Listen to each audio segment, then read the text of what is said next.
Alamin ho natin ang detalye ng episode na ito sa Pez to Pez. Hear it ni Dr. Love. Chris, bakit puro tila bagamura ang lumalabas sa bibig mo? Gaano ka kagalit? Ikwento mo sa amin. Pati yung time na yun, ma'am, yung pusta na yung sinano, nung tawag tawag.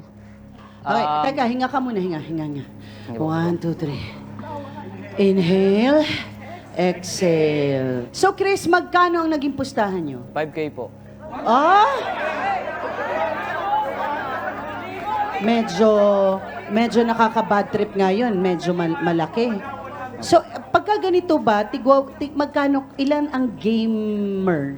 Bali, 4 Gamer po. ang tawag dyan, di ba? Opo. So, 4 kayo. 4 po kami. Bakit naging 5,000? Yun po yung pusta lang ang sinabi sa kabilang grupo po, ma'am. Ah, merong... Na bali, sa kabilang grupo din, 5K. 5K. So, bali 10K. 10K. Bakit 5K lang yung panalo? Yung nakajobit po lahat ng pusta, pati yung sa kalaban, pati yung sa amin, nakajobit po. Oh, Siya po may hawak na pusta. Talaga. So may ganun pala talaga. Merong naghahawak. Anong nangyari nung sinisingil mo na si Jobert ng panalo mo? Ang sinasabi po niya, ma'am, na sinid daw niya sa akin sa e-wallet. Sabi ko naman, wala po ako nare-receive. Tapos ngayon, pinupuntahan ko po siya sa bahay nila. Hindi ko po siya nakikita. Hindi pa ba kayo nagkikita simula nun? Hindi po. So parang ngayon pa lang kayo Opo. magkikita. Hindi kayo nagkakausap sa Hindi telepono? Bago tayo magpatuloy, tatawagin na natin, no, para talagang malaman natin ang totoong nangyari. Siya ang itinuturong hindi nagbigay ng premyong na panalunan ni Chris. Jobert, pasok!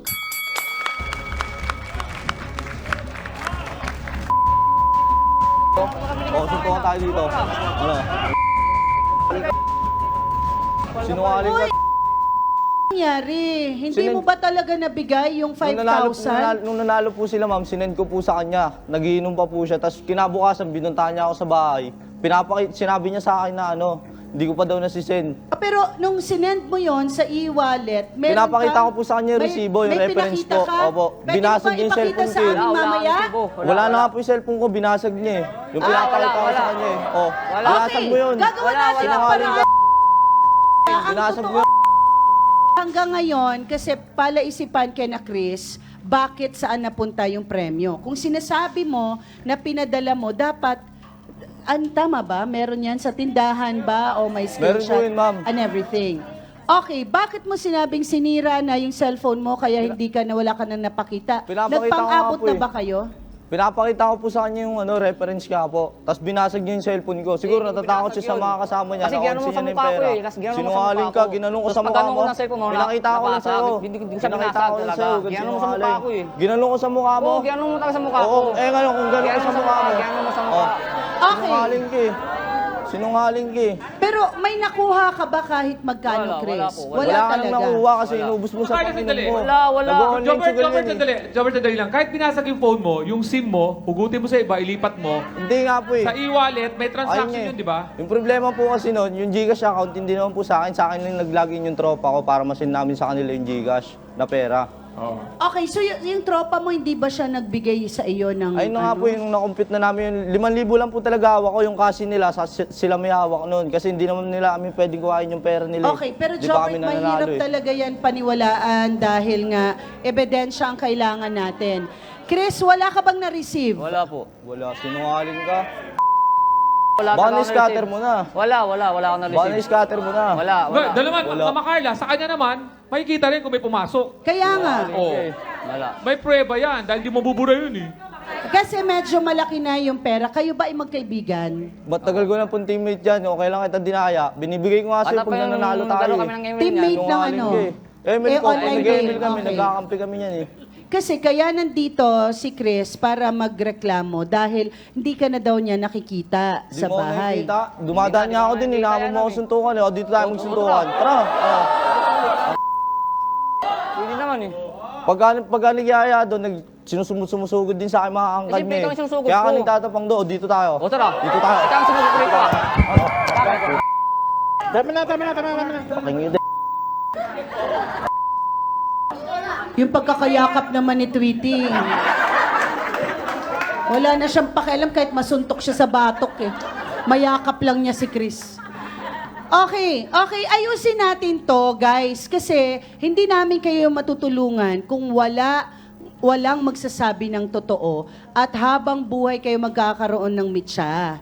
'Di ba? Habang buhay kayo magiging magkaaway. Kaya pag-isipan yung mabuti para masabi nyo dito talaga yung katotohanan. Narito naman ang kakampi ni Chris sa mobile game na nanalo rin sa pustahan. Boy, pasok!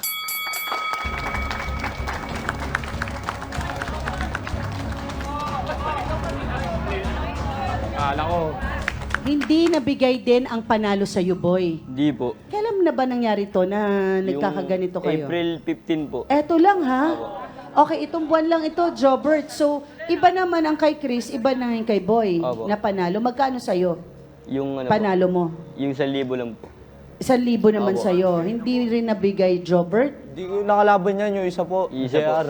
Oo, pero sinong sinisingil mo? Yung pares po dalawa sila. Kasi yung email na po yun, may pusta po kasi dun eh. Nakalaban mo ako? Di ba sa email, di ba? Sinungaling ah. May Ayun pusta yung ako dun. kalaban mo. May pusta ako dun. Pusta. O, nasa yung pusta. May pusta ako dun sa libo. Pusta, ayun yung kalaban mo. Ate-ate nga tayo, di ba? Ate-ate, kailan tayo naglaro? April 15? Yung, Nasa yung apat trabaho tayo, ako yung nun. April 15. Hanggang Sinungaling. Okay, gusto ko lang malaman, ano ba ang iba niyong trabaho bukod sa pag-online game? Pintor po ako, ma'am. Ikaw? Maintenance ng Ano lang po, janitor. janitor. Anong lang? Janitor ka. Kung walang janitor, ang dugyot ng mga kasama ko dito. Oh. Wala, ang dumi-dumi nito, I'm sure. Okay, ikaw? nagmamasilya po. Okay, hindi. Kaya ako tinatanong, kasi meron naman pala kayong ginagawa sa buhay. Dahil yung... Hindi kasi natin pwedeng i-bash yung online game dahil nandiyan yan eh. Kalat na kalat, ang daming naglalaro, pero kung ganito na nagkakaunsehan, baka kailangan nyo na magpalit ng game. Sa tingin ko kailangan nyo na lang mag-Candy Crush. 'Di ba? Kasi imbis na nag-enjoy na lang kayo, ngayon nagkagulo pa kayo kasi ginawa nyong sugal, tinayatayaan nyo. Okay. Eto naman, siya ang kinakapatid ni Jobert na galit naman kay Chris. JR, pasok!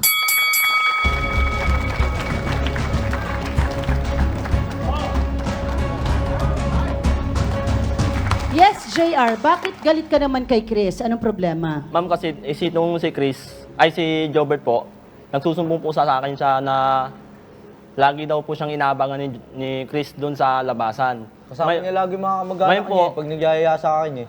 Kinompronta ko siya, ba't niya inaabangan? Dahil doon pala doon sa sugal, sa online game na ML. Ngayon, kinompronta ko si Jobert na, ba't ganun? Ngayon, pinagtanong-tanong ko sa lugar na namin, binubuli din po pala niya anak ko. Sa pangunguna ni Dr. Love. Thank you, Mama Carla. Obviously, merong itinatago dito or may nagsisinungaling. Kasi parehong nawala yung ebidensya. Saan tayo? Sinong paniniwalaan natin? Wala silang dalang evidences. Kasi nabasag yung cellphone, nawala yung isang cellphone. These days, ang hirap mabuhay ng walang cellphone, di ba? Paggising mo pa lang sa umaga, cellphone na yung kukunin mo, di ba? Lalo na kung meron kang online game. Exactly. Kasi addictive yan. Oo. So, pag hindi tayo nagsabi ng totoo, wala tayong kakahinatnan, no? Matatapos tayo ng ganun din. At itong values na ito ang itinuturo ng mga magulang natin sa atin. Yung honesty. Ngayon, sa edad nyo yan, mga bata, bakit hindi kayo mag-isip ng mas productive na mga bagay na pag-aaksayahan nyo ng panahon na maaaring kumita kayo? Hindi lamang dito sa sugal. Kaya nga yung sugal, ipinagbabawal ng gobyerno natin kahit ng simbahan dahil immoral ang sugal. Nahuhook kayo hanggang magsanla na kayo ng bahay at lote nyo, kotse nyo. Magsisimula sa ganyan, boy. Ilang taon ka na, boy? 20? 19. Mag-isip tayo ng ng mga bagay na mas productive kesa dyan, yung legit na pagkakakitaan natin, na po pwede natin itaas ang noo natin at sabihin natin, pinaghirapan ko yan. Hindi yung sugal, no?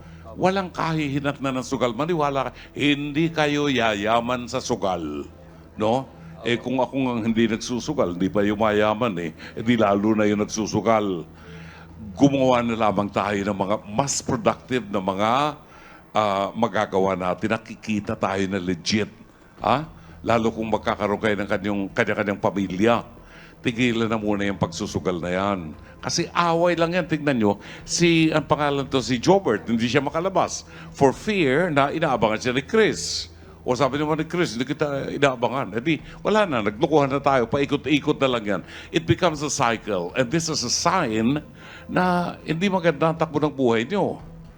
Hindi maganda ang takbo ng buhay nyo. So, umisip tayo ng mga bagay na productive na ipagmamalaki ninyo. Hindi yung sugal. Maraming salamat, Mama Carla.